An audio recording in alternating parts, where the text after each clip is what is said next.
Panasonic এসিতে যদি H14 error code যদি শো করে, ইনডোর রুম টেম্পারেচার সেন্সর যেটা আছে, ইনডোরের যে রুম টেম্পারেচার সেন্সর সেটা খারাপ আছে, সেটা অ্যাবনর্মাল আছে, ইনডোরের রুম টেম্পারেচার সেন্সর ফল্ট।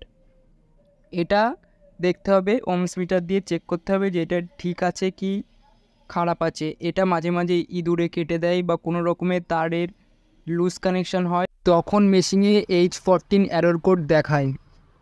তো আমাদেরকে প্রথমেই সেন্সর চেক করতে হবে যে সেন্সর ঠিক আছে কি না। সেন্সরটা পিসিবির সাথেও কানেক্ট থাকে, তো পিসিবির জ্যাকটাও দেখতে হবে যে জ্যাক ঠিক আছে কি না, এগুলো আমাদের লক্ষ্য করতে হবে। আর পিসিবি বোর্ডে আমরা সেন্সার চেক করব কী করে বা চিনব কী করে, ইনডোর যে রুম টেম্পারেচার সেন্সার হয় সেটা হোয়াইট কালারের জ্যাক থাকে। হোয়াইট কালারের জ্যাক মানে সেটা প্যানাসোনিকে রুম টেম্পারেচার সেন্সার, এটাই আমাদেরকে ভালোভাবে চেক করতে হবে। আবার এমন হতে পারে যে সব ঠিক আছে, সেন্সার ফুল ওকে আছে, কিন্তু তাও মেশিনে H14 এরর কোড শো করছে, সেই ক্ষেত্রে আবার পিসিবি খারাপ হতে পারে। তো পিসিবিও চেক করতে হবে যে পিসিবি ঠিক আছে কি খারাপ।